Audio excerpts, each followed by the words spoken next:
So you're not looking at the camera. It's okay. And then...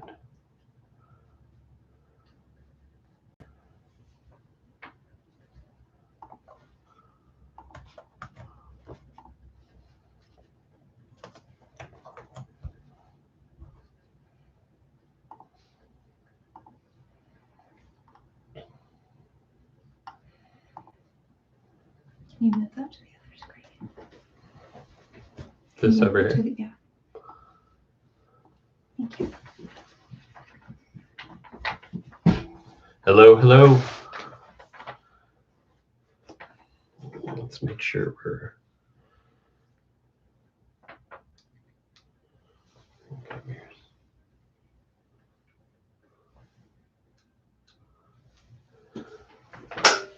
And we'll just wait for some people to join us.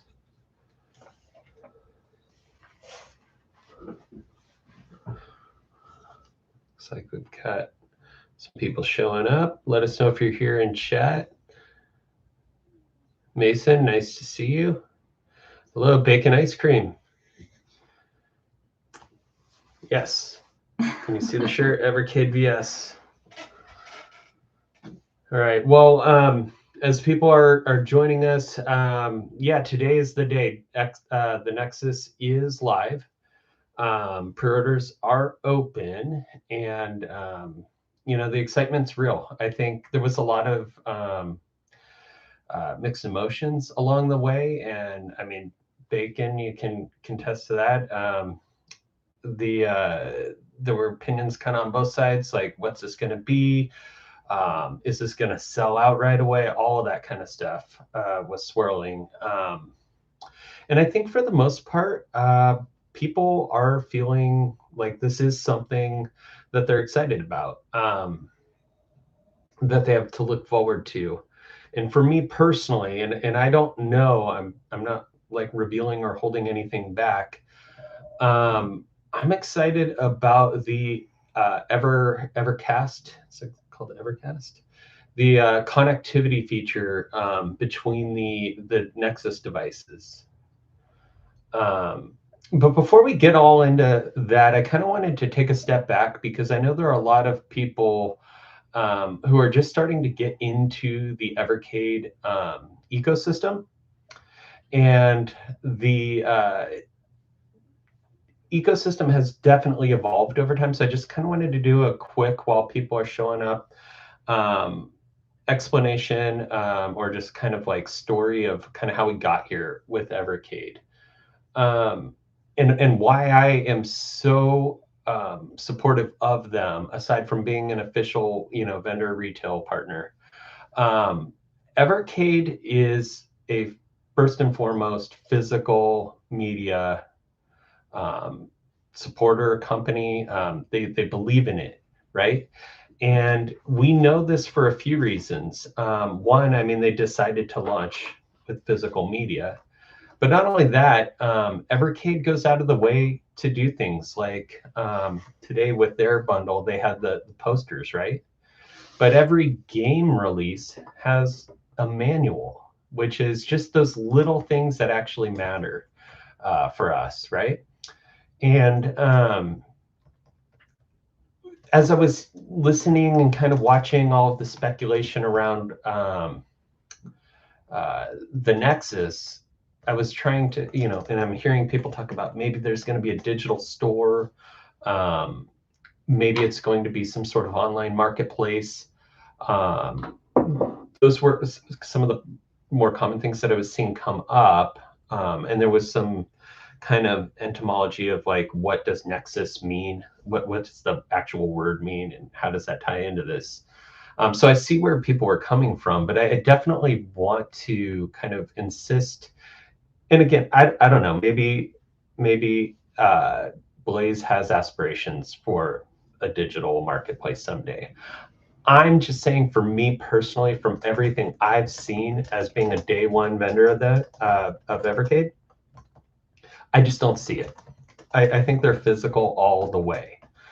I think the and that starts from the top, all the way at the top, from the CEO down. This is something they believe in.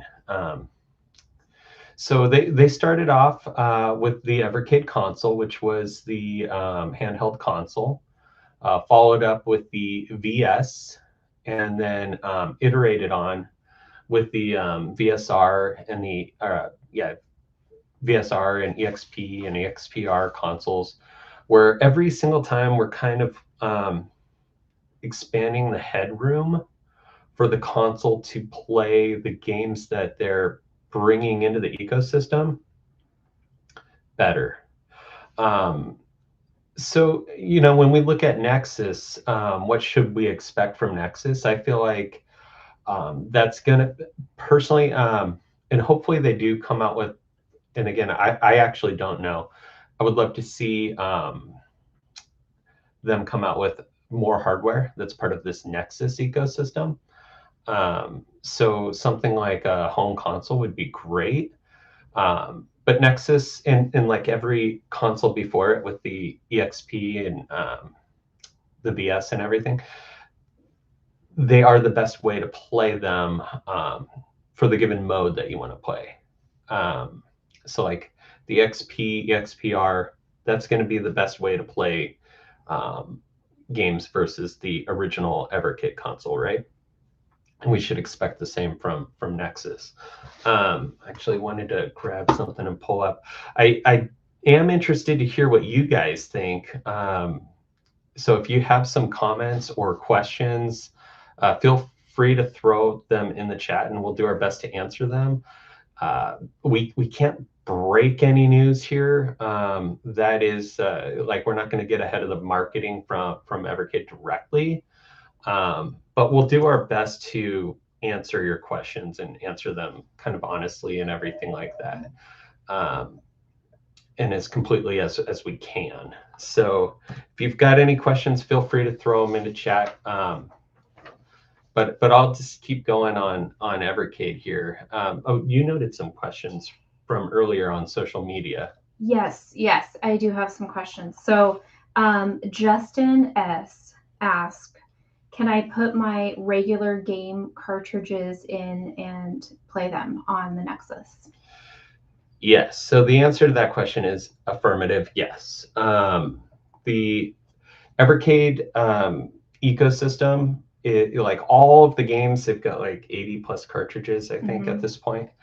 They all work on all Evercade hardware. So that includes the portables, the EXP, and now the Nexus.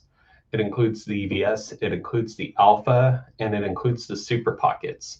Now, some hardware is going to be better for some games than others. Okay. So the Nexus introduces the dual thumbsticks. That's right. And so that's going to be, like, while some games will be technically playable on other hardware, the best way to play it, is going to be, in those, with those games specifically in mind, is going to be something with the dual thumbsticks. Now, to address that, for the people who already own the VS consoles, right? Yeah. Evercade did announce the wireless controller, which does have the dual thumbsticks. Nice. And a lot of people were noticing some of the games that were being teased. It's no secret that Doom's coming out at some point this year. Okay. Or some versions of Doom are coming out. And you're going to need dual thumbsticks. Banjo is also a game that is going to benefit from that, I believe. Okay. Although, as I'm saying that, if that came out on the 64, that only had one thumbstick. Well, but it was the thumbstick in and of itself that people were worried about, because the Super Pocket has a D-pad. Okay. So that's the example there. And I never played Banjo on the 64. That just wasn't one of the games I had. So I don't know a ton about Banjo, if I'm being honest. Okay. And actually, I feel like, am I mixing up properties here? But I feel like didn't Banjo famously arrive at the Nintendo in Redmond parking lot and taunt Nintendo? Isn't Banjo thought of as a PlayStation mascot? Either way, I'm gonna look it up. It's gonna be better played, with the new controller, which there are other controllers that work. I know a lot of people buy the Retro Fighters Defender controller, for example, for use on the Evercade. All right, so Cantadillo, what is the generation limitation for Evercade? I saw it runs like PlayStation games, but will it run Naomi games, for instance? And or are we locked until that generation? So Naomi is, I want to say that's like Sega arcade hardware. Correct me if I'm wrong on that. But they're going after, and a lot of times you'll notice that Evercade games are arcade ports and not home console ports. There are some reasons for that. It's one less hoop to jump through, for example, when you're licensing games. Because sometimes the home console ports were done in partnership with a given home console. So things like Valis and things like that, or actually Toaplan. A better example. Some of those games, like Twin Cobra and stuff like that, those are going to be the arcade version. Okay. Because to get the home console version, you would have to then involve Sega. So yeah. There are some reasons why. Naomi is like a Dreamcast arcade. Yeah. That's okay. That's what I was thinking. So Dreamcast is always kind of shown like when people are talking about emulation. Dreamcast is a kind of a limiting factor. And even like 64 can be a limiting factor. But like bumping up against that threshold, they released the technical specs for the Nexus, but I'll be honest, when you start talking about quad core blah blah blah RAM, I don't actually really know what all of that means. I just know that it opens up like headroom, if you will, more layman's terms, like run certain console types. It looks like Bacon Ice Cream might be answering the question, though, for us. He says, Blaze has a never say never approach, which is exactly right, to the systems that are capable of. Imagine PS1 and 64, maybe Saturn, which is a good point. There are a lot of games that just never even made its way over to the United States, particularly on the Saturn. Right. The Saturn was a console that didn't perform extremely well here. And it was we were talking to someone about this specifically at Rewind over the weekend. Rewind was a convention that we were just at last weekend here in Washington State that was kind of like a pop culture 80s and 90s themed convention. And a guy came in that was like head to toe Sega, everything. And like Garth, when he was like dressed up like Reebok, he was like all Sega, all the way. And we were talking about the Saturn, and that's when I was telling him that I used to play the Saturn at the local electronics stores. It was where I caught the bus to go to and from school. And while I was waiting there, I could just go in and play the free kiosk Saturn. Nice. And it was one of those things where Saturn came out, someone can tell me the exact date, but it was somewhere in that 1995, 1996 range. And, that was like the PlayStation came out, then the N64 came out, and the Saturn kind of sat there in the middle. And it also came out like right on the heels of a lot of other expensive Sega hardware that was meant to upgrade the Genesis. So the Saturn just never got like a real chance here, but it blew up in Japan. It was big time. And there's just a lot of stuff that we didn't get here. So I think that would be an awesome approach for Blaze to take if they could secure some more like left in Japan titles. So Bacon Ice Cream's exactly on the money there. Never say never. And that kind of goes back to what I was talking about with their kind of iterative hardware. They have made it like everything is backwards compatible. But but they've, like I'm saying, some of the like newer games that are going to push the limits, like I expect Doom will, or Tomb Raider. Those are probably just going to perform a little bit better on the newer. Like if you're going back to your day one Evercade, has anyone tried running Tomb Raider on the original Evercade? I'd be interested to know. I have mine. It's in a box somewhere, but I'm still using. Actually, I'm going to grab my EXP right here. So this would be a fun one. I would love to know what you guys are all playing, and I'll show you what I'm playing. So I'm still playing Karnov, which is extremely difficult.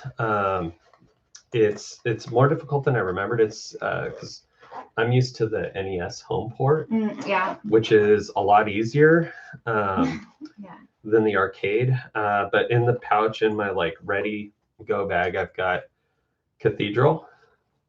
Nice. And the RM Arcade collection. And Sunsoft. Nice. Normally I'd have Renovation in there too, so I must have that sitting out somewhere. But those are the titles that I'm playing a lot of. Let's see. William Phillips 5626 says, "Is Saturn too hard to emulate to ever make it on Evercade?" I don't think so. I mean, historically, Saturn has been a challenge, but companies have been kind of cracking the code on that. So Polymega, for example, has that, and I have to look into the open source emulator scene. But that it feels like that's been overcome a bit. And then we've got Silver Fox Gamer 79 says, "I have it, runs fine. So does Glover, but takes a bit to load." So it's a load time. And that's an interesting, I was thinking as I was asking the question, Evercade hasn't really pushed this marketing much, but at one point last year, they introduced a secondary card type, and I'm trying to remember off the top of my head what it was called, but it was something like a mega chip or something. And it was like back then, I think that when the prices for the games were $20, and then there was like a $25 like mega card type of thing. So they're offloading some of that performance demand potentially to the cartridge. I don't know. I got another question for you. What do we got? Okay. So earlier, Michelle S. was asking, any chance of the Tato 3 cart coming back in stock? Yes. What? I wasn't expecting that. Yeah. Okay. So really, the back catalog has been struggling in the last year. And I think the focus has been to make sure that the new releases are coming in. Okay, yeah, no, that makes sense. But there are some signs of like life for the back catalog being supported a little bit stronger. True. And I would suggest that Funstock US being a presence is an indicator. I don't think they'd be setting up shop to not kind of bolster up that stock, which will help all vendors have be able to offer and the collectors that. Who didn't because for the last year, with everything that's been going on around importing products and things like that, I think the focus was just like keeping things moving with the new releases. But I feel like, and actually this would be a good conversation, and I've seen Evercade posting about this here and there, responding to comments that the back catalog is they're intending for these to be one and done releases, although it's felt like that more recently. So yes, I would say Taito 3 is a heavily demanded cart that I would be surprised if they, and here's the other thing, just keep in mind, they pay for these licenses. They have them for a period of time, right, before they go legacy. They need to make that time count. So I would be really surprised. GigaCart, thank you. And that was Mason throwing that in there for us. It was the GigaCart. Yeah. I would be surprised if they were making that investment only to do like a one-time release. I think it's just felt that way because of extenuating circumstances. Yeah. Okay. I got another question for you. So Okay. earlier, Tyler L asked, I don't understand. You have pictures of both being sold out, but say see you tomorrow morning, which is Yeah. it? And there was a lot of confusion, I think, Yeah. about the two different models. Can you maybe Yeah, clear that up? so that was totally my fault. Really, I need to add some CSS snippets to the website to Okay. recognize when something's a pre-order, Okay. but the stock is 0. To say something like coming soon. Gotcha. But Okay. Shopify, this is just a Shopify thing that I have to override. Okay. So when something says 0 stock, it just by default says sold out. Gotcha. Okay. But I can override that. So I'll do that for next time. And so I do apologize. But the two for the different confusion. versions, I think Yeah. that also caused confusion. Yeah. And so connection the to other that. thing was everyone knew that these consoles were coming out. Yeah. Right? Like we've known for a few days, and people were looking for them on the site and asking. Normally, we time the releases. So like there's 2 games coming out on the 30th. That's not a secret. Everyone knows that. Those games are already built in our system, but that you can't find them on the website right now. Because they're scheduled to go live at a specific time. In this case, we had to push them live early so people could kind of like make sure they knew what they wanted to get. We had a bundle, and then we had the standard bundle. Now our bundle, the only difference is there's the standard version, which comes with a pack-in. Okay. And they haven't done a pack-in in a while, but they did a pack-in this time. And I think the reason they did the pack-in this time was because we had just released, we had just done the Banjo-Kazooie Super Pocket. And there were a lot of people wanting that cart. And I think they knew that people were going to want that cart. That makes sense. So they just kind of went ahead and got that out of the way and did their standard bundle with a pack-in. And then additionally, there is the tempered glass screen protectors. And they make those really just to, is it Bacon says he doesn't believe in them? Is either him or Ed doesn't believe in them. That's the only reason they make them, is just to bother you guys. But no, they do the this tempered screen protector, and then we've got the EVA hard shell case. So all I did was just say, there's probably going to be a lot of people that want to just get all of them. Let's put them all into one SKU. Yeah. And make it easier for them. So that's the 2 bundles. It's just all of the accessories they could buy otherwise in one bundle, and then just the standard with the pack-in. I can't imagine not getting like protecting it, and that would feel weird to me. Okay, so I do want to follow up. Bacon Ice Cream's noting, so his Polymega runs Saturn okay. They're even releasing Saturn and Jaguar on their collections now. On Polymega's collections you're talking about, I assume then? Or are you, because I can't think of any Jaguar games that have come out for Evercade. And I've got to spend a little more time with the Polymega. We do have we have all the modules, and I got my GunCon. Haven't used it yet. Has anyone used that? Have you used that, Bacon? I assume it's working fine enough for people. Otherwise, we would have heard about it. Silver Fox says, I haven't had any issues on OG with firmware 3.0 other than some carts won't play via HDMI out. Really? But everything plays in handheld mode. So he's talking about his original Evercade, right? The original console was just called Evercade. Oh, okay. And he's got 3.0 firmware. I'm not sure what the current firmware is, but that's actually a good point. When Duke Nukem came out, I was excited. So when Duke Nukem came out, we'd got done shipping everyone's orders. I ripped one open, and I was excited to play it. And I put it in my EXP, and it didn't do anything. Oh no! And I thought, oh my gosh, did I just get a defective part?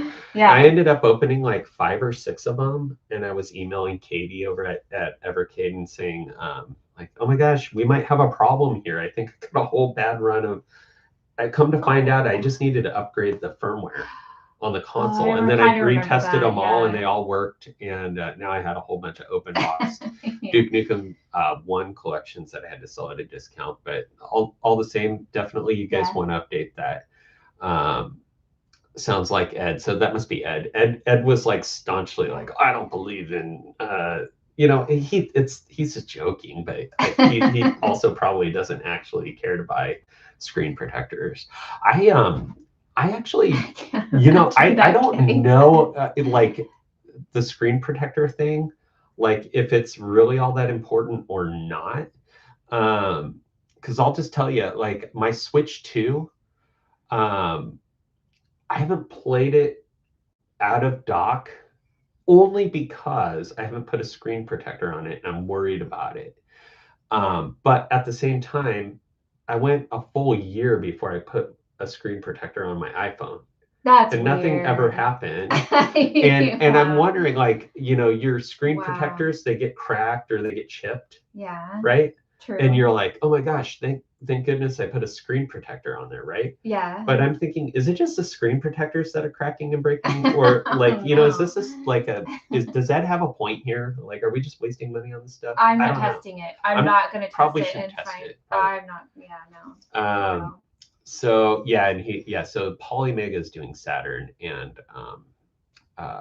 you know what the thing is Evercade's doing a really good job with the way that they're I guess they're saying Banjo is not using emulation, that they ported it to Evercade's OS somehow.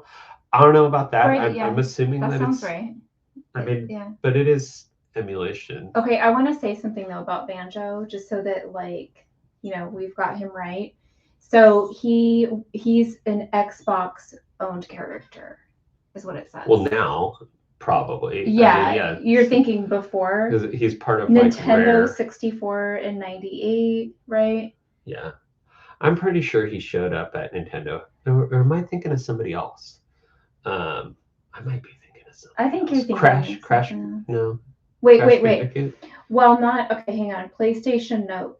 While not owning the character, PlayStation fans play can play fan made. It's Crash that I'm thinking of. I'm confusing. There's some confusion there. So Crash showed up at Nintendo with a megaphone and was like, "Hey, Nintendo!" Like just yelling at their building, and they made a commercial out of it. But no, so yeah, Banjo came out on the 64, and so with that said, really what I was getting around to saying is that they've done a really good job at bringing games onto console. So whatever emulation they're using is working, and it's working really good. I mean, they're supporting a lot of different consoles with what they've got going on. Yeah, they are both native. Ryan confirmed that. Interesting. So whatever that means, I guess that means they have their own system specs, and they're running according to their build, right? That's cool. Is the consensus that Evercade could run Saturn with on the cart magic like Banjo? I think so. If so, am I alone in not wanting Evercade to go past the 5th generation? You know, I have to refresh myself on what the 5th generation includes, so I'm just going to do that for everyone here. So we're going to go 5th console generation, because in my head, I always think like 1st generation should be like Atari, but it's actually like Pong clones and stuff like that. So 5th generation, also known as the 32-bit era, this is according to Wikipedia. The 64-bit era or the 3D era refers to what consoles are we talking about? Well, 3D polygon graphics, blah blah blah. The era is known for the Apple Pippin is one of. Okay, can we just get a console list? Okay, so Sega, Saturn, 3DO, and 64. So yeah, I would say, like, why wouldn't we want it to run into supporting games like in the 6th generation? Looks like silver. Yeah, PS1 and 64 Saturn. Yeah. So I mean, Yeah, so like we wouldn't want PS2, Dreamcast, and GameCube. I feel like we would. Yeah. So and especially Dreamcast. So there are a lot of games that I would love to see come over to the Evercade. I would just keep going. Here's the thing. Here's the thing with Evercade, and I think this can't be understated. These games are your like you. I I don't own these. Like when people get technical, they want to say, well, no, you actually have a license to play them. That's what you purchased, though. You don't own the games. Like I understand this, but just like hand me one of those cartridges right there. Over here. Yeah, just any of this. Yeah. So okay, I own this. Yep. Right. I can put this into my console anytime. I don't need to log my NES onto the internet to verify that I'm allowed to play it. Right. I don't need to download anything for it. I just have this and I can play this game anytime I want. And the same is true with Evercade. And that's the beauty of it. Yeah. With games disappearing. And so like what is Evercade like really doing for us? Because the point I'm making is kind of unsupported. Like we can still buy second, third, fourth, fifth gen games for original consoles. Surely we can. Right. Not all of them came out here, and not all of them are even close to being affordable. Right. So those Taito collections, if you were to buy all of the games on the Evercade Taito collections by themselves, you'd be thousands of dollars in instead of for all four of them at the prices they were at launch, you were in under $100. Yeah. At the new Evercade pricing, you'd be in around 120, $130 for all of them. Not all of those games came out here, and not all of them are affordable. So yes, somebody's saying preserving physical copies of historical games. Absolutely. So I would like to see Evercade go as far as they can with that. Yeah. But also something that shouldn't be understated is Evercade has been really strong supporters of the indie community with the indie collections. That's really unique. So the combination. Yeah, you don't see really. There are studios like Megacat who put them on cart themselves. Right. But then they work with Evercade to bring those same games to the Evercade community. It's just good for everybody. Right? It's a win-win for sure. It's awesome that they do that. Yeah, so having more options and more access and kind of preserving our ability to play these things long term. Like if Evercade decides to close up shop in 10 years, we're still going to be able to play these games. Yeah.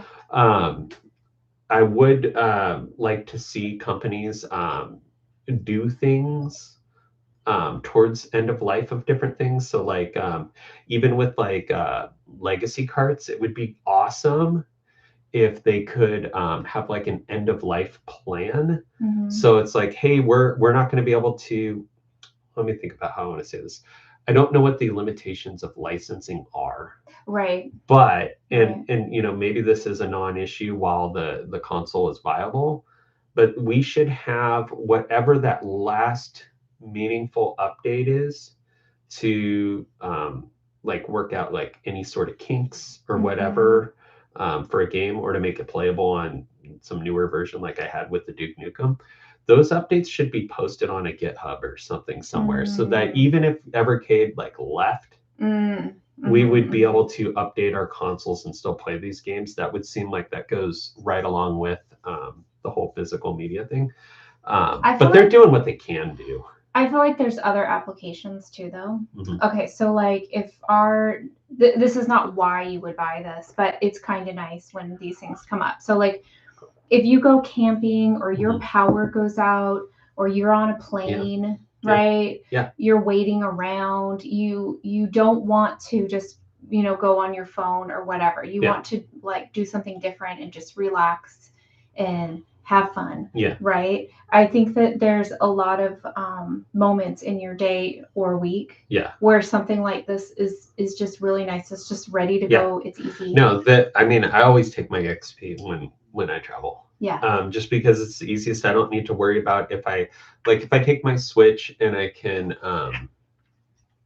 use my phone to tether and get online with if I have to. Right. That's fine enough. But my Evercade's going to work no matter what. Yeah, exactly. So yeah, that's I think one there's a thing lot to be said for that. I think that's on the go like that. Yeah. So I've shared a little bit about our time with Evercade. Again, and I don't know that everyone knows this, but we were either the first or one of the first U.S. vendors for Evercade. We got on board with them at launch. We were there when the VS console first came out, and so we've been with them the whole way, and I think we've built up a pretty good kind of rapport with them. But along the way, we're growing our community. And shoot, I'm trying to think where I was going with that.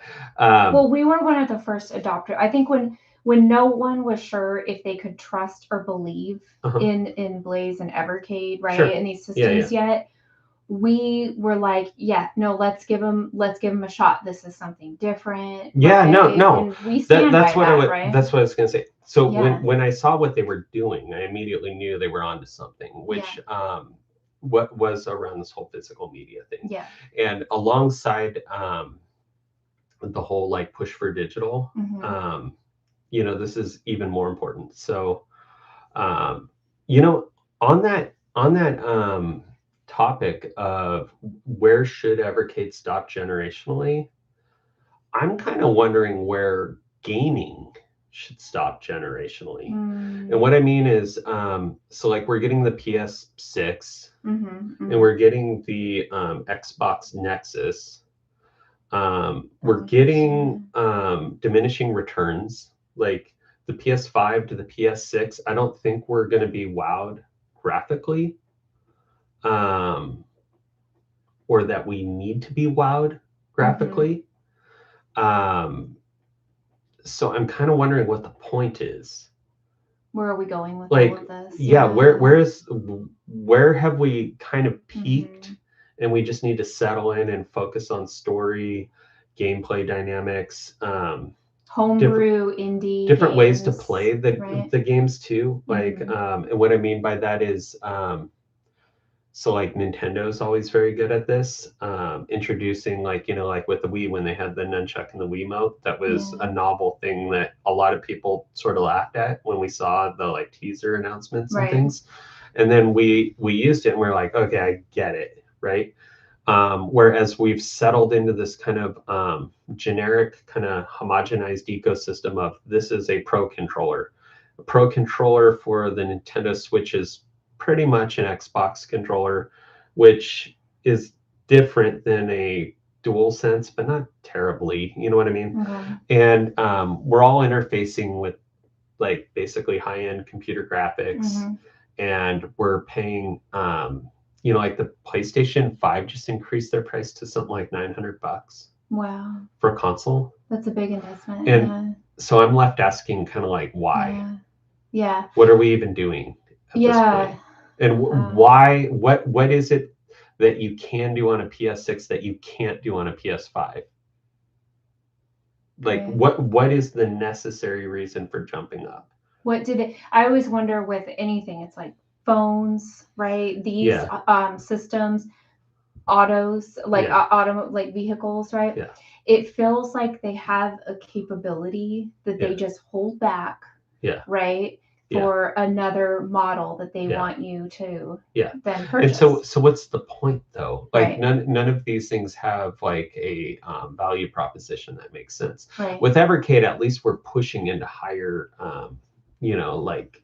generations of games, and we're coming up with things. But even then, at some point, they're going to have to maybe focus on accessories. It's one of the things a lot of people were speculating that Nexus was going to be was a light gun. Yeah. which would be freaking awesome. Mhm. And you know, that would open up a whole bunch of games. I mean, can you imagine like playing Time Crisis or something like that? Area 51. These are games I would love to play that would feel totally at home on Evercade if we got a light Mhm. gun. All right, Silver Fox. I've personally checked out with the PS4 and the Switch. I hear you on that. Never got a PS5, not a strong urge to get a Switch 2. Marginal Yeah. improvements and less physical. So that is exactly the point. I will say, Yeah. and I brought this up in a recent video. There is a website called doesitplay.org. And doesitplay.org, what they do, and this seems to be like community sourced information, Mhm. but people will report if the game plays offline or not, if it requires a download or not, if the whole Yeah. game is on the disc or not. And I've kind of just settled into using that as a resource. And I'll say one company I've noticed is the best about it is Capcom. So Nice. with like Resident Evil Requiem, for example, Mm. that's playable without a download, without being required to be on the internet on both the Xbox and the PlayStation 5 versions. But That's check good. there first because it's typically PlayStation that's going to have the game playable if it's one or the other, Yeah. but sometimes it's Xbox. So that's a good resource. But I am 100% in the same boat as Mhm. Silver Fox, where you know, if it's there are a couple of games like a year that you know that might come out in a year that I'll play on modern console, but largely I'm just playing the older stuff. So Yeah. for this year, Resident Evil 9, there's 2 Tomb Raider games, and I might give whatever Call of Duty game comes out. If they do a what do you call it? Ocarina of Time remake, which is being rumored Mm. for Christmas, then of course that'll be that. But it's getting to the point where I think I could go a whole generation for PS5 or Switch 2 or whatever Yeah. and wind up with like less than 10 games that I actually bought or cared about for the Mhm. whole generation. Maybe Right. even 5, you know? Yeah. Um, yeah, so I I don't got know. another question for Yeah, you. you go. Okay. So earlier, Robert B was asking, is there an option to just buy the Nexus without Mm. the cartridge? Um, Not right now. Mm. And I don't know if there are any plans for that. Blaze has done that, you know, in the past where they've launched with a console bundle Yeah. and then come out later with a console only. But right now, the only way to get it is with that cart. Okay. So, but I do understand where you know they might not really care for banjo, They got and something else they're they holding just out want for yeah. that they, yeah, yeah. Um, I don't know of anything, but I would just say if you're interested in Nexus, get it, and if anything, just sell your banjo cart. Um, because like we were talking about earlier, some of these releases are a little more difficult to get after the fact, including the True. hardware. True. Um, Yeah. so It's a good bundle. Yeah. Okay. I got another one for you. So Kevin B earlier was asking, can we get track and field on a cart, please? yeah, I mean, I don't know if they've done any of the, you know, like California games or track and field, stuff like that.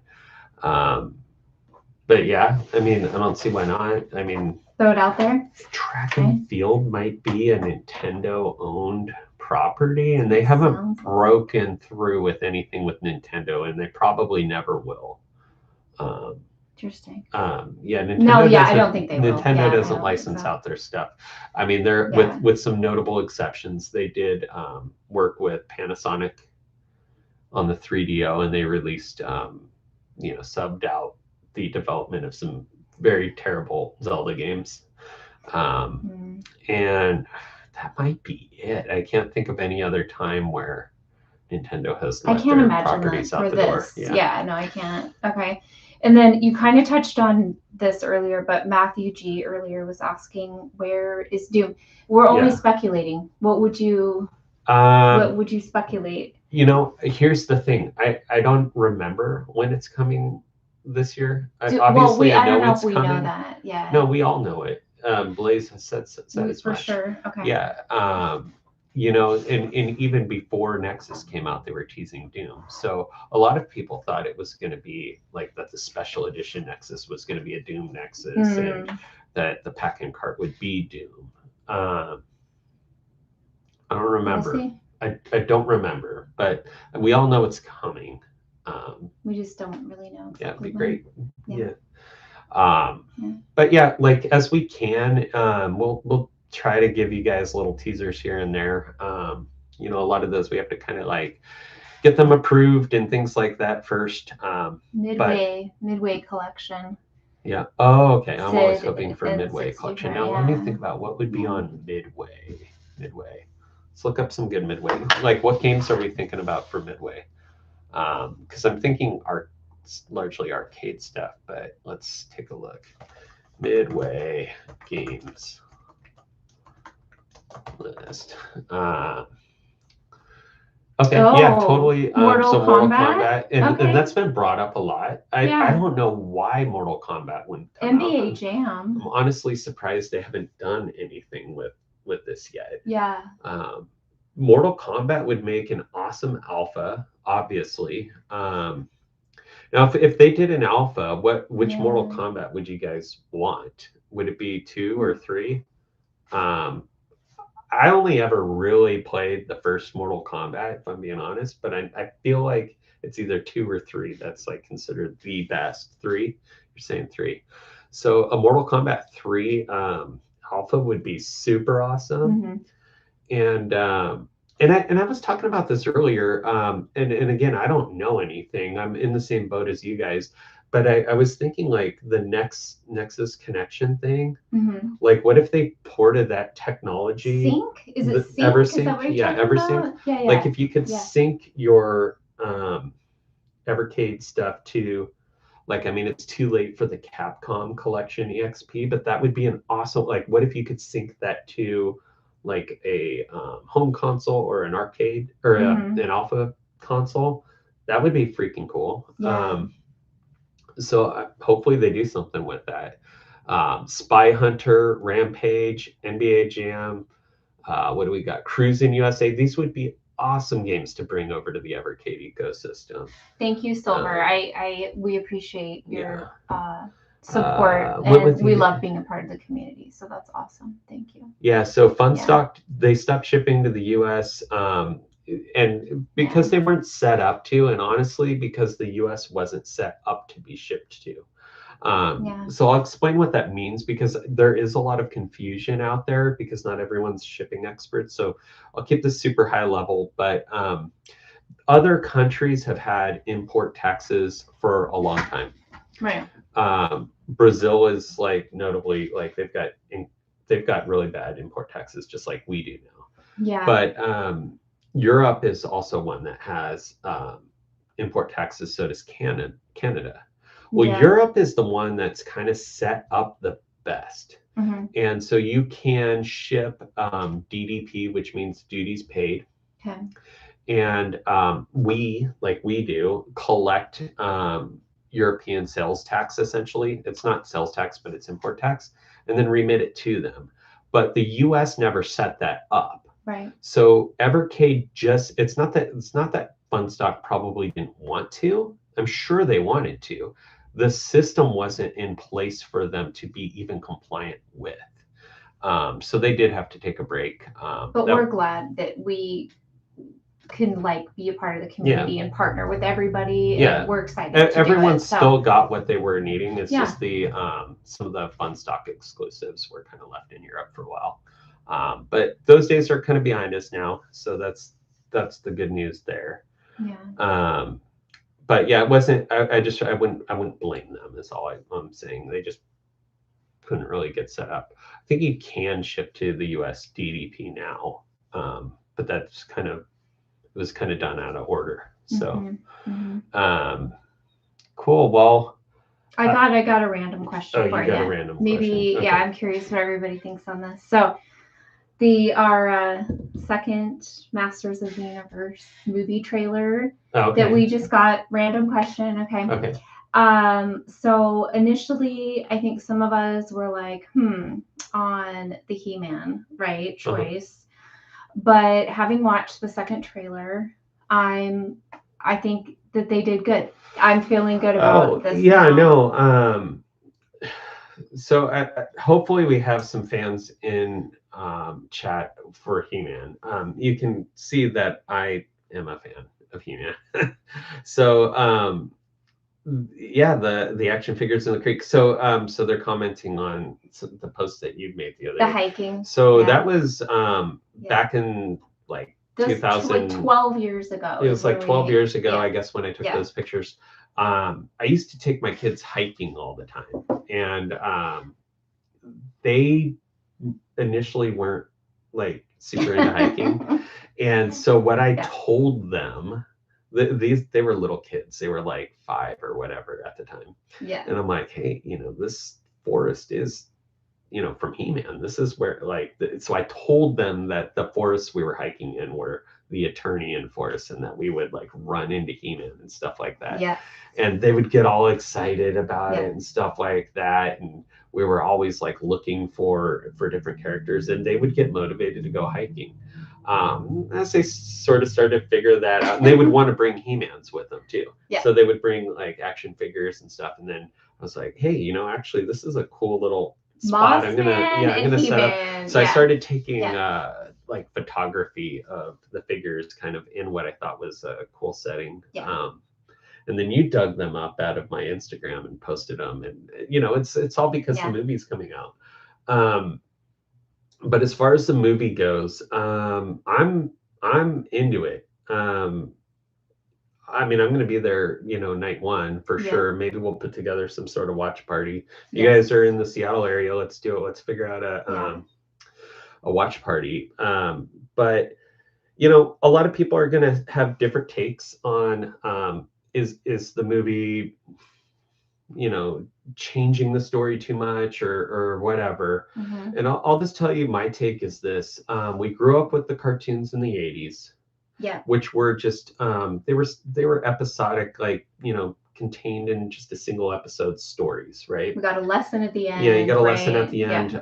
He's always defending Grayskull from Skeletor, who's always trying to overthrow it. It wasn't much more complicated than that. Right. In 2002, a new team came in and they kind of reimagined it.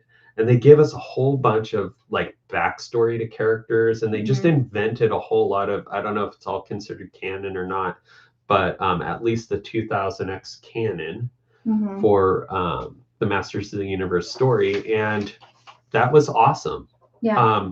Not a lot of it was explicitly like part of the original 80s cartoon run. It was just sort of an expansion upon that idea. Right. More recently, the Netflix Kevin Smith versions were supposed to kind of finish up where the 80s cartoon left off. So it's almost like there's like this 80s cartoon, like Filmation run. Yeah. And then there's the 2000X. Yeah. So, and then we also have the like complete sidestep of the 1987 movie with Dolph Lundgren. Right. Right. And then some of the toy lines actually, like Masters of the Universe Classics, attempted to kind of bridge all of those stories together into one, kind of like multiverse, I guess. Yeah. The new movie, it's a little different. So where will they be? People are speculating. How much time are they going to spend on Earth? Right? I think very little of it's going to be on Earth. Okay. Because what we can see in the last trailer is that Adam had grown up on Earth. He was sent away to Earth because his mom was scared and wanted to protect her son. So she sent him to her home. Right? She's from Earth. Right. And Skeletor clearly in the last trailer has taken over Eternia, at least the cast, at least the palace, Right. right? The Eternian palace, it looks like. Yeah. And things are not good. Right. And so it kind of sets up like the whole like, you know, like hero journey, like where it's like, hey, everything's bad, but there's a prophecy of a hero coming, right? Kind of thing. And so Adam makes his return and he transforms into He-Man and all that stuff. Where like I mean, I have to say, when I saw Trapjaw walking down and he just like flicks his arm out and Yeah. you see the hook come out and all that stuff, I was like, hell yeah, this is good. Like they're doing it right. Because what we didn't get in the 87 movie was anything like that, right? The technology, it just didn't exist and the budgets just didn't exist. 87 movie, I would have been better if they would have just filmed the whole thing in the desert like they started off the movie with, and just called that Eternia and did the best they could. But the fact that we're getting real characters from the, half the cast or more, 2/3 of it from the 87 movie was just invented characters for the movie. Right. This one has, everyone so it's got Ram Man, Fisto, Trapjaw, Mechanic, obviously Skeletor, Prince, Evelyn, Tila. Like, the one person it's missing for sure is Orko. Are we sure though? Seattle area. That's where we are. We're in Monroe, but I'm planning to go see the movie in Issaquah because they have the IMAX screen. Going IMAX. So we should hook up. Just give me a call. We'll figure this out. Our phone number's on the top of our website, castlemaniagames.com website. So give us a call. We'll figure out some sort of watch party. But I think the movie's headed in a good direction. And the bigger point that I want to make is like, one, let's be open to a new take, a new story. Yeah, absolutely. But really, while this seems to be aimed at, I'm just going to say us, like the fans who grew up with it. Right.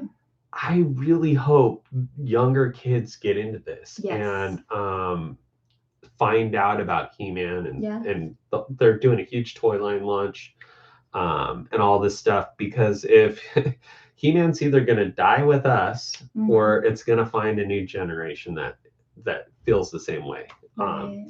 I mean, hell, just to tie it back to Evercade, that's what Evercade's doing right now. Yes. I mean, there are a lot of these games that come out on these cartridges that it's like, I know one of the games, but I don't know the other 4 or 5. Yeah. Right? So those games would have died with whoever played them before. Right. But now they're being reintroduced and they're finding new fans. And you guys post on this stuff all the time. I see you guys highlighting games. Ed is always finding like games that are like kind of the weird, that almost felt like a tossed in game, but it's like the secret like killer game on the cartridge. Would love to hear like, what you guys have found as sort of hidden gems on the Evercade. And actually, I shared with you guys what I was playing. What are you guys all playing on the Evercade? That would be good to know. Okay, South Seattle Renton area. Sweet. That's perfect. Yeah, you're very close to Issaquah. Yeah, give me a call tomorrow. And we'll figure out something. We were talking about trying to organize a watch party, so it'd be cool if we could get that going. So okay, Sid N64 says, I'm not a huge He-Man fan, and I thought the trailer looked solid. Well, there you have it. Pays homage to the classic style and makes it look fun. See? Totally. It does look like a movie for, I think, more people than might have, followed it for a long time. I have another random question for you. Do you think I feel like I saw there's like a little bit of speculation about this now? Total speculation. Okay. I know nothing. Do we think it's just even possible that Pixel Dan has a cameo in this movie? I don't know what that was. He posted some picture of him dressed up. I didn't see that. Oh, okay. So maybe that's where that's coming from. He posted like a picture of him and his wife as like Motu characters. Okay. And it looked like they were like. Where were they? Do we? It looked like it's something in the movie, but I think it was some sort of like.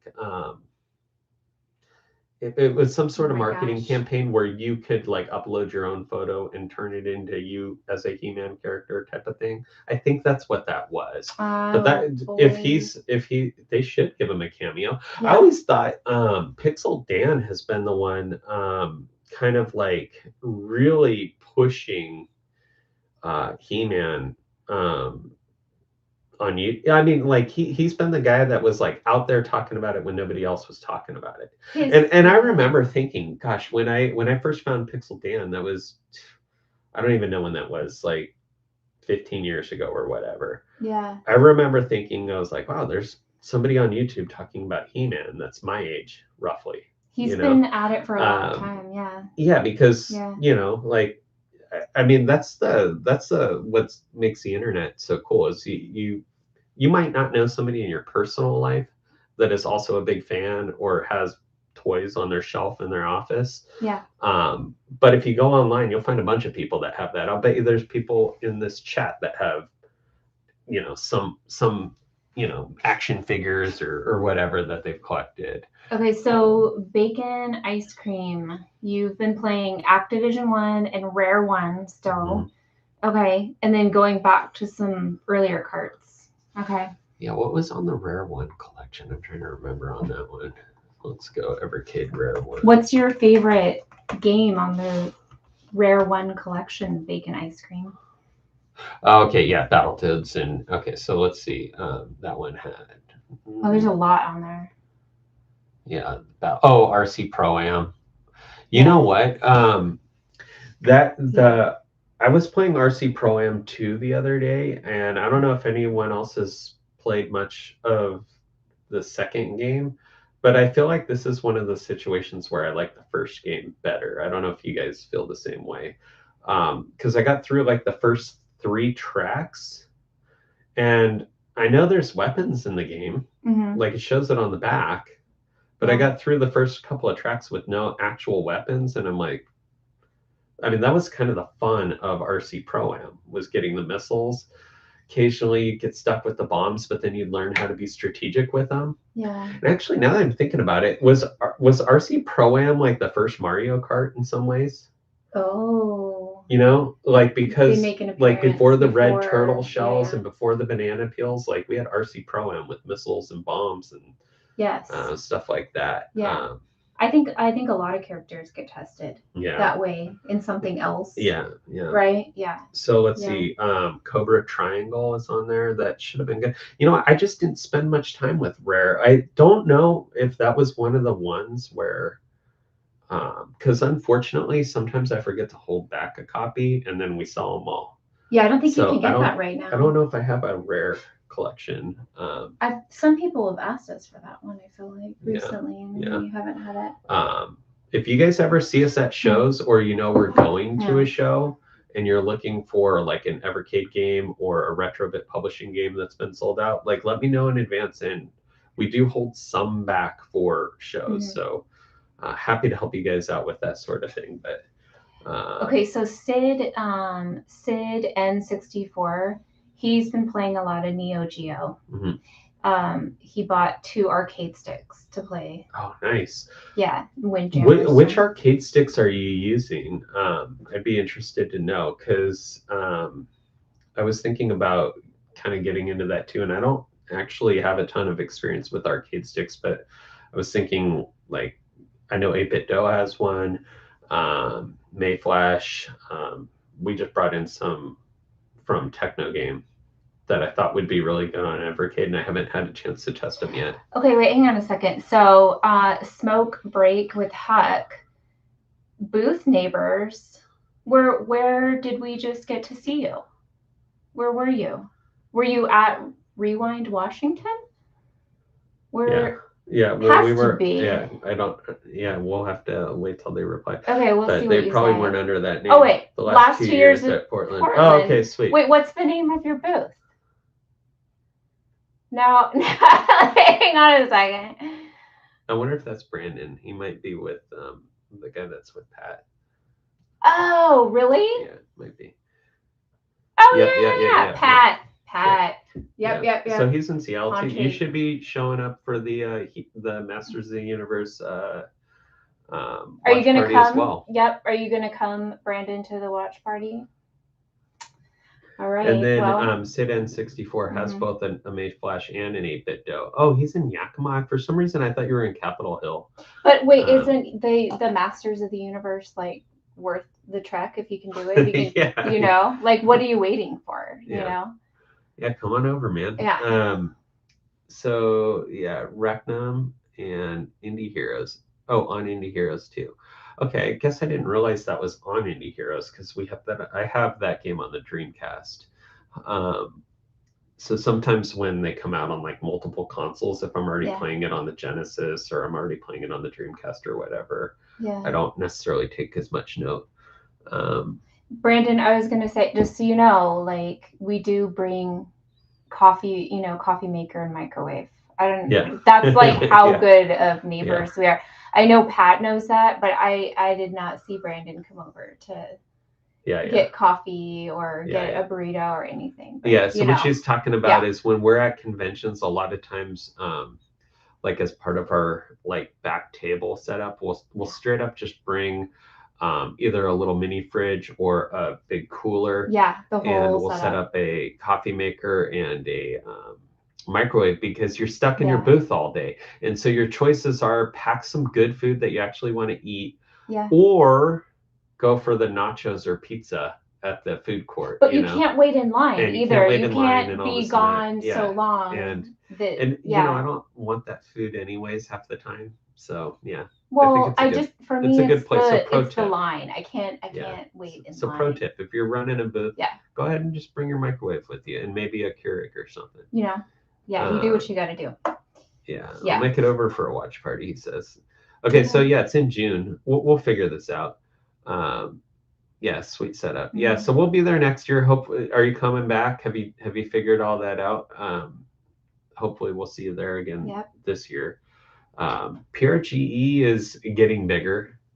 It's turned into a full-on 3-day event at this point. Yeah, they added Friday. This last one was the first one with the Friday, or was it the year before? It was the second. Last year was the second year of a Friday. Okay. But the first year was sort of like a test run where they just had a couple of booths, like maybe 10, 15 booths that were in on the Friday. It was this little section. A block. And this last year, it was like 2/3 of the floor was Friday, Saturday, Sunday. Yes. And there was one area in the back where they weren't part of the Friday.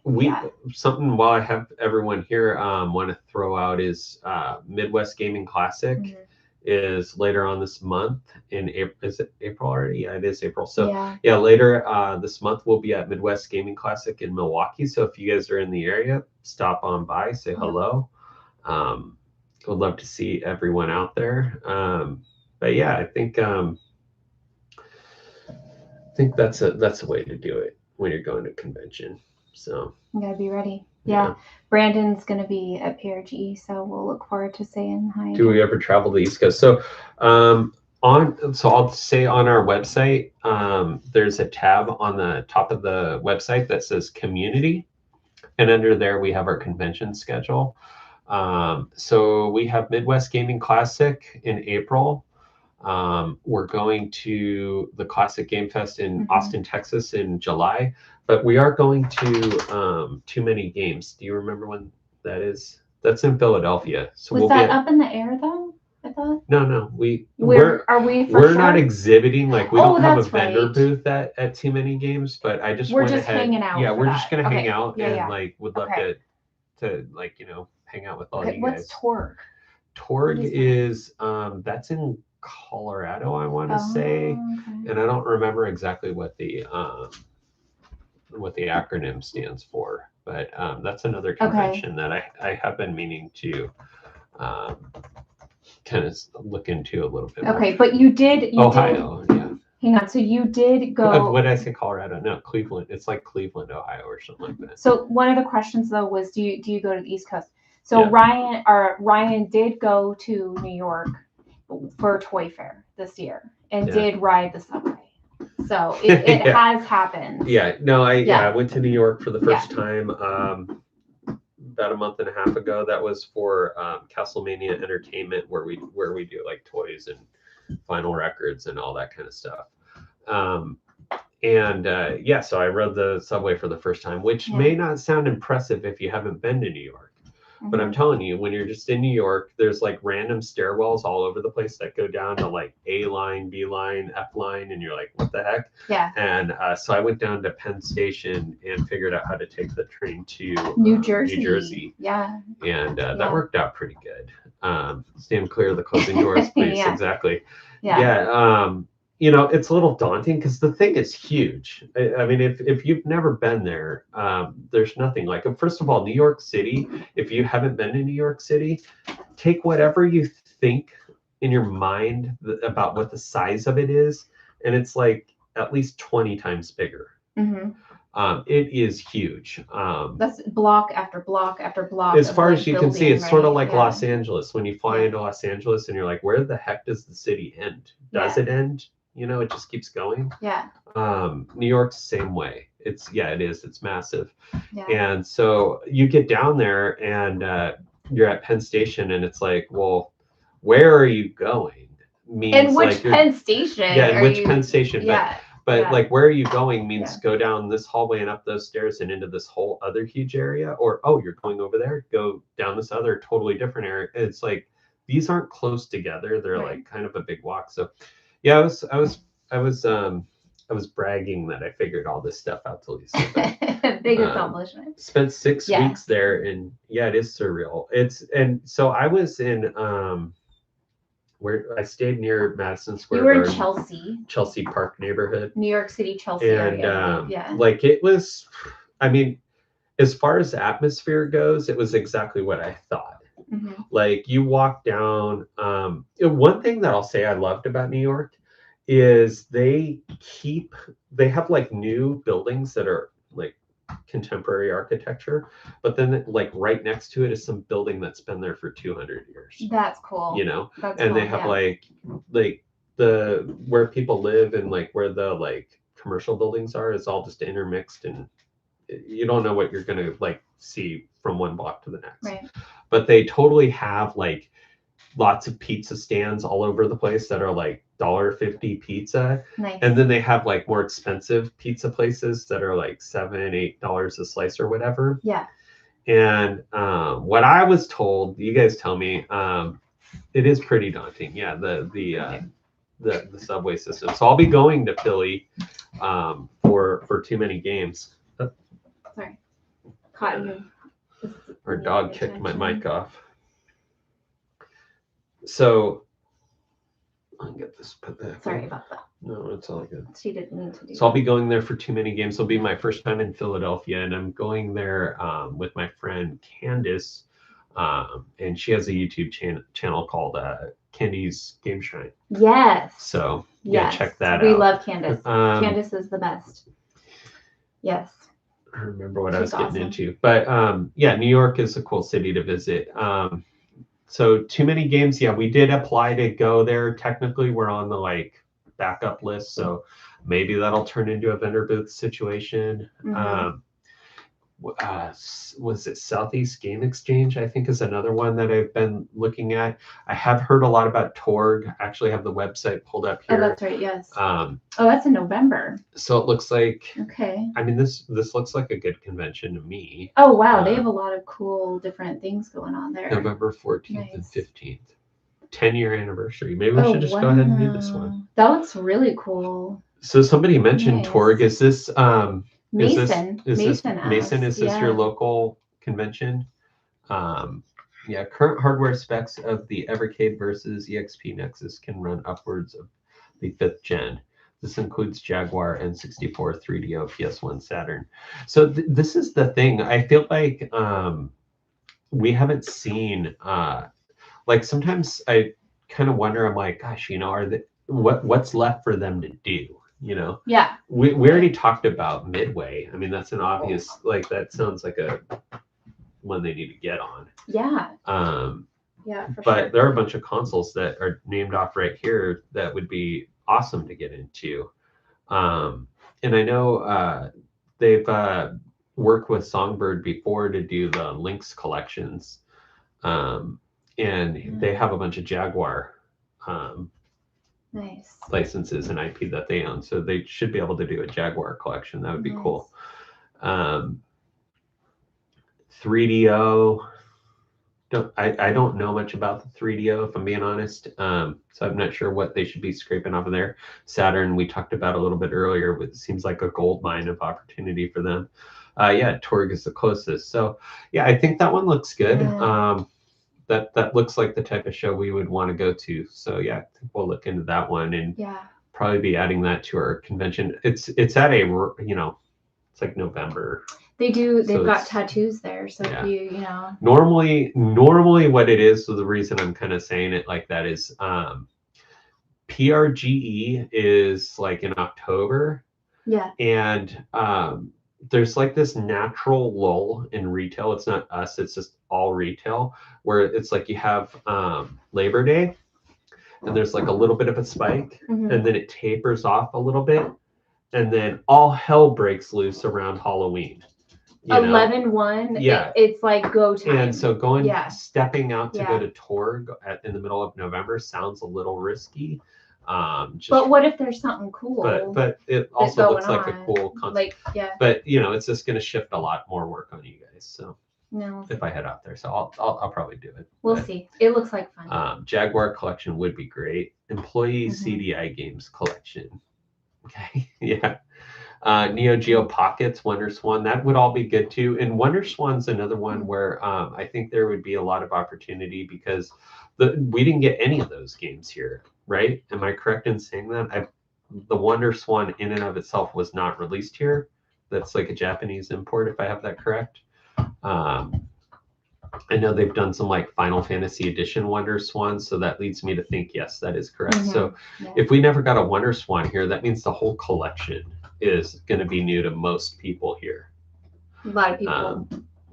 Correct. Yeah. So with the Wonder Swan, and I'm just drawing some conclusions based on that they had a Final Fantasy special edition and stuff like that. I feel like there's probably some good RPGs on there that need translating that could be brought out here and would do well on the Evercade. Also wouldn't tax the hardware too much, you know.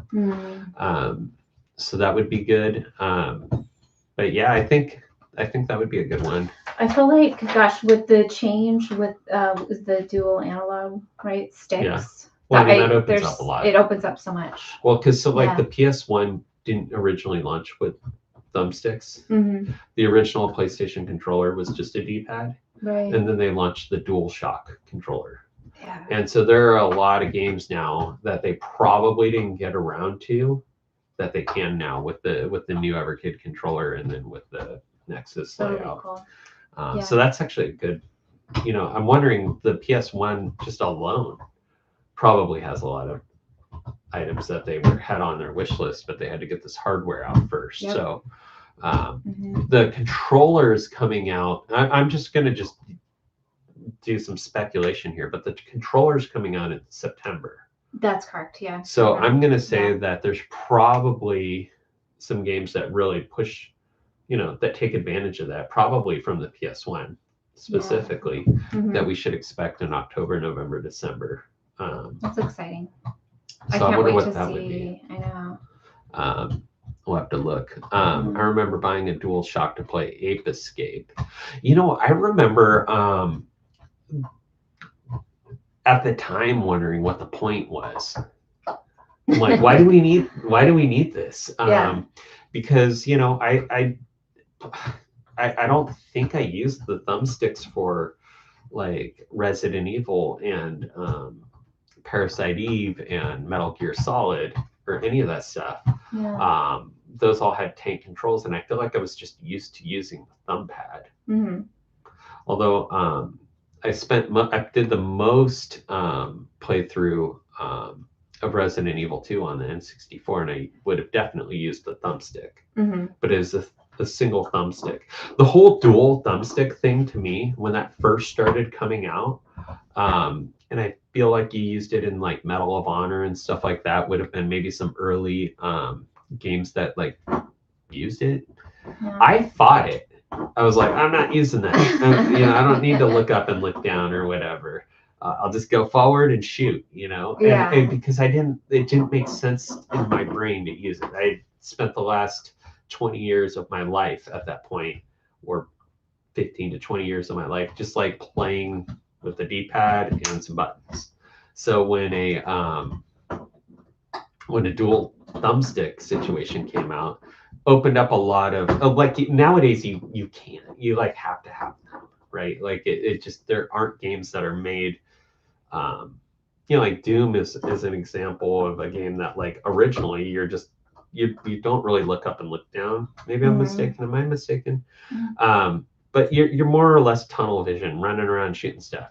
Nowadays, like modern Doom, you're looking up, down, left, right. There's stuff trying to kill you from every angle. Right. And you've got to be quick and you've got to turn around. So it says, I agree about the imports. This bacon ice cream. Would love to see more of them with translations.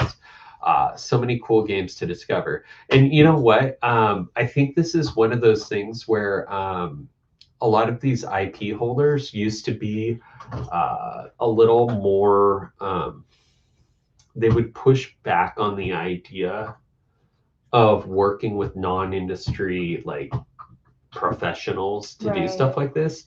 But now, like all of the Retrobit publishing games, those are done and it's all signed off and approved and licensed with largely like people from the scene that are doing translations. And so Retrobit obviously gives them credit and says thanks them and pays them for their work and all that stuff.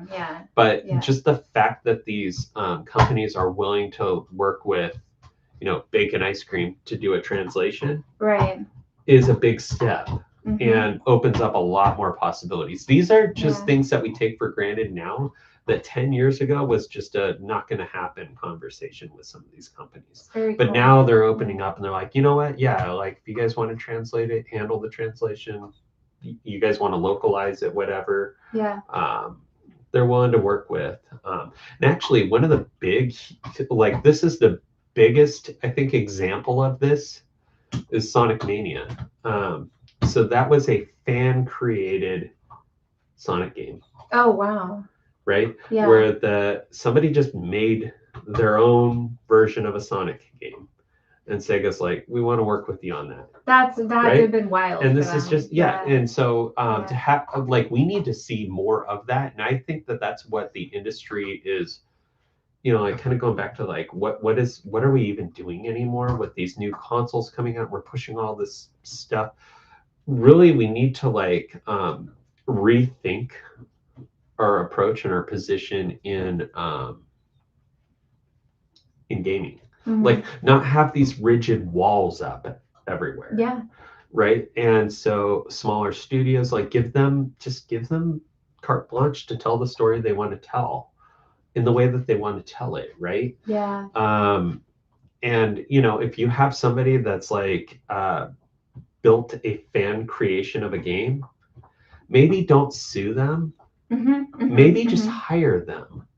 Right. And if it's popular for a reason. So like an example would be like, and I think they use like the Doom engine for this, but people have made lots of ports of this. But like I think the first one was Zelda, the original Zelda 1, but it's in like Doom view, where you're walking through first person perspective instead of top down. Like maybe Nintendo should just embrace that, and say, hey, like we'll bring you on to like really polish this up, and we'll release it. I like it when it doesn't feel so distant, right? And you can break through and really have a connection, and the community like comes together in not such a big corporate way. Right? It is cool when those moments happen. There is a engine, I think it's called 3D Sen, something like that. If you guys know, correct me if I'm wrong. You can get it on Steam, and it does like kind of put a 3D, I don't know how it works, but they turn these 2D games that are like top down or maybe side scrolling games, like even Mario 1, where it turns the perspective from, instead of side scrolling, it's like you're looking down the path that Mario's walking down and whatnot. Oh, that's cool. And I think they've done it with like Contra and stuff like that as well. But the big one that really stands out in my mind is the Zelda game. And to me, it's like, don't fight all this stuff all the time. Not everything needs to be a freaking lawsuit. Instead, recognize talent where it is and where the community is clearly asking for that talent. Yeah, I've got 3D Sen. It's cool, a bit funky sometimes. But see, that's the thing. It's like kind of operating in the fringe, right? And I'm saying like, maybe just embrace it. And that would be cool. Like if Evercade could actually license 3D Sen maybe and like do some cool only available on Evercade releases of some of the games they already have the licenses for. Yeah. That'd be cool. Yeah. Well, so it looks like Sid was just saying that he just got an Evercade 4 months ago. Okay. Yeah. Yeah. Well, that's the other thing about the Evercade. Yeah. It's just getting more and more popular. And he has a Switch too, it looks like. And a Switch too. So now he's playing the Evercade more than the Switch too. Mm-hmm. See? It's just a lot more approachable of a console. Yeah.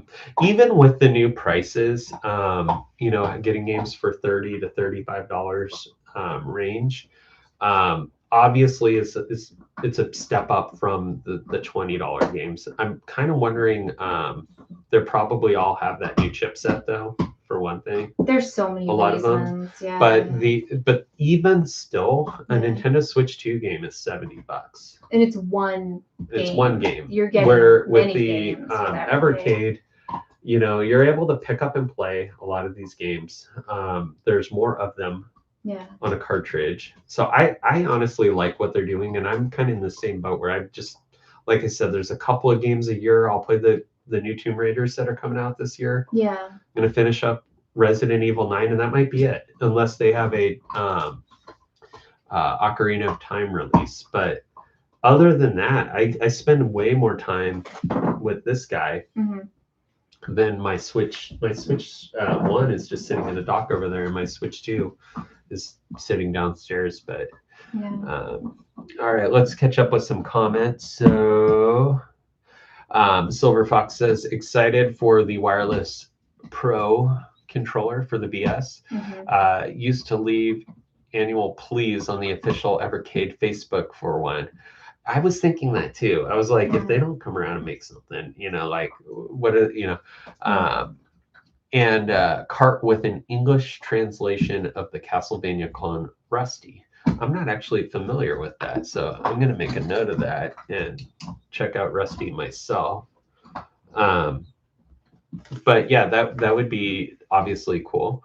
Bacon Ice Cream talks about the 3D SEN or 3D Sen. We already covered that. Have some ideas for games based on IPs. I hope they like my ideas. LOL. That's from Smoke. Yeah. And then we've got from Mason says, community makes the biggest difference with Evercade. Yeah. I have never been part of such a great group of fans, which is totally true. So like I'll hop into, you know, I know Bacon Ice Cream has a channel, and I'll hop in there like when I catch him streaming live or you know, watch his videos. Yeah. And then there's Ed from the Evercade Effect, and then they do a podcast every Saturday, which is unfortunately during band practice.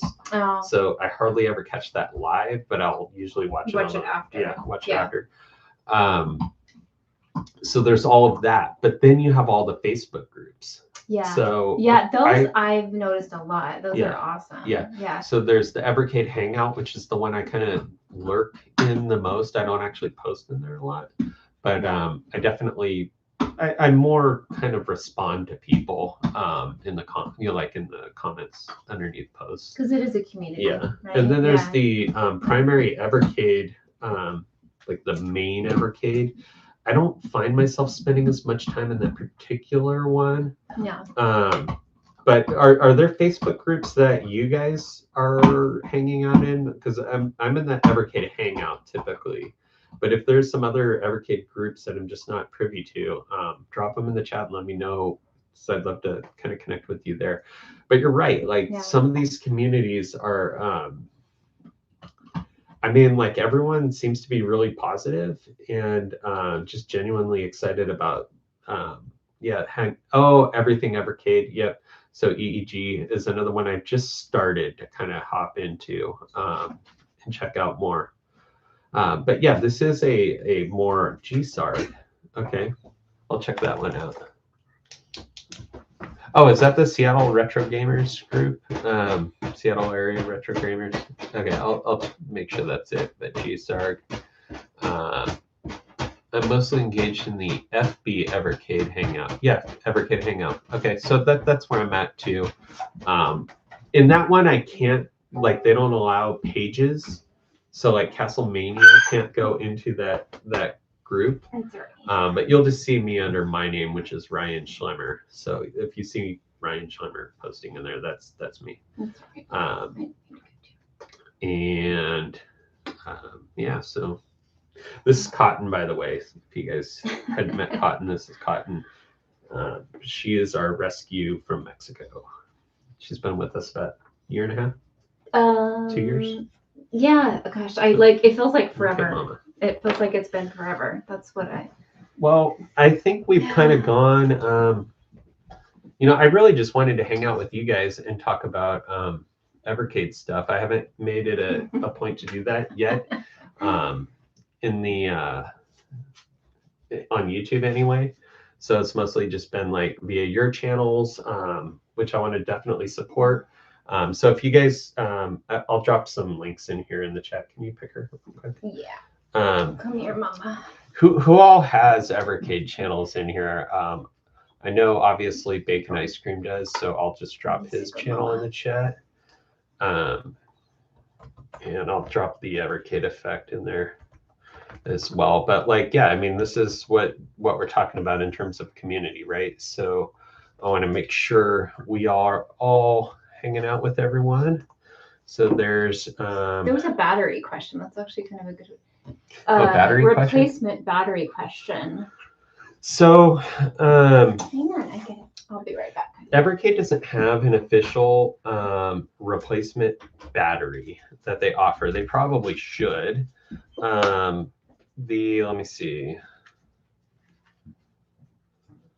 So I'd have to open this. You can open these things up, and I've done it before. And the batteries in these have like a quick disconnect that you can plug and unplug from the main board. And they're like wrapped in yellow, right? And on that yellow wrapping, it'll say something like YZ237K or something like that. And if you just go on Amazon and type that number in, you'll usually find the battery. Oh, nice. And you can just replace it. I mean, it doesn't require soldering or anything like that. It's just a plug in, plug out type of thing. But yeah, that would be cool if Evercade offered official kind of replacement parts, and they should. Yeah. And I'll ask them about this because this is all right to repair falls right in line with physical media. Yes. Like we physical media fans want to also be able to repair their consoles. And so a company like Evercade, it's probably not that they don't want to. It's probably just they haven't they're newish. They're a honestly, newer company. They don't have hundreds of employees, Yeah. So they're just focused on what they need to focus on. But I would say repair parts falls right in line with their kind of mission statement, if you will. So that would definitely be cool. So wait, how good is this Billy Mitchell hot sauce? That must be something special. So Billy Mitchell. So she doesn't know. I'll explain, and maybe some of you guys don't know. So Billy Mitchell is like an accomplished like competitive video game player, right? Okay. Primarily known for competing at a high level in Donkey Kong. Okay. There was some controversy where it was discovered that some of his high scores were made using emulators. Oh. And then he later proved that he could get those same scores on hardware, and like whatever the whole story is, I'm not 100% sure. Okay. But I think he's redeemed himself, and I know he won whatever court case he was involved in. But it all had to do with whether or not his scores were valid. Okay. He also started a hot sauce company, and gotcha. for a period of time was selling hot sauce, which I think is now no longer available. Oh. But okay. people actually buy and collect the I was gonna lineup say, of hot like, it must sauces. be a big deal. And then. Brandon, actually, you Okay. had, I want to say, I know he had some of those hot sauces at PRGE, but I think you also had them signed. I Is that right? remember this now. Yeah. He had them signed, I believe. Okay. And yeah, so King of Kong is the Yes. documentary. I remember talking to Brandon now. Now the hot sauce, it's all clicking. Okay. Yeah. Yep. 100%. So, I remember it. Yep. Yeah, and then he says, so I'll probably have it again at PRGE. Sweet. Yep. Okay, cool. Okay. Steve Weeb and Fistful of Quarters. Okay, so not 100% sure, but that has something to do with the whole story of this. The whole thing. Yeah, this high score thing. Okay. He just put out a new set of sauces. Oh. I see adverts for them all the time now. So interesting. There's something new going on. I don't know. Okay. Like people get into like different things. So he decided to get into making hot sauce. Yeah. I like hot sauce. Yeah. I get that. Okay. So I'm gonna pull up one more. And again, if you guys have other channels you want me to drop in the chat, hot just sauce, let me know. Like hot sauce on ice cream. That's hard to say. Yeah. Yeah. This one is the Evercade Effect, and this is where every Saturday morning they do like a live podcast. So it's a more nice. Like they've got an actual like this is sort of a freestyle hangout with you guys. They'll have a kind of like format where they have specific topics they want to cover in the podcast. So and they do that every Saturday morning. I want to say it's at like 9 a.m. Saturday. They were talking about when was that? They were talking about the Nexus. I see that a day ago. Okay. Yeah, this is its channel, but he hosts the podcast on Saturdays as well. So all right. Well, cotton needs what cotton needs. So yeah. Okay. All right, guys. Well, I think you know what I appreciate that everyone that did come out here. Like we want to do more of this, so we'll try to post online as we're going live. If you want to subscribe, please feel free to do that. That way you're notified. Otherwise, just follow us online, and we'll let you know. And Total Video Gamers every third Monday. So let me put that in here too, real quick. Total Video Gamers. Okay, I'm going to drop that in here. Total Video Gamers. And we're going to subscribe as well while we're here. Oh, nice. And nice. Cool. So if you're not subscribed, hop in there. And so who told us about that one though? Total. Hang on. So Silver Fox. Mason. Okay. And then you guys rock. Glad I came in. Awesome. Thank you for coming in. How can I reach out to the mentioned watch party? Here, I'll see. So on our website, at the very top of the website, is our phone number, and I'll just drop it in here too. Yeah.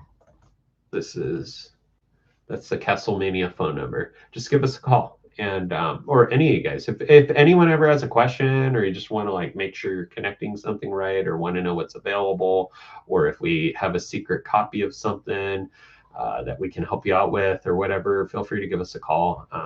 Happy to help you guys out when we can, and we'll put something up official. We'll figure it out, the details. For the He-Man watch party? like show times. This was just an idea that we had. We were talking about like literally right before we came on. So we'll put something. We'll figure it out. Yeah. Danielle and I enjoyed hanging out with you guys tonight. Yeah. Glad to see Paul and Donnie made it from the hangout tonight. Thanks, guys. Awesome. Yeah, thank you. This was so much fun. I appreciate everybody who was able to drop in. It was awesome. Thank you. Yeah. All right. Well, to be honest, I'm not sure how you close this. So we're gonna figure that out, and I guess we'll see you guys later.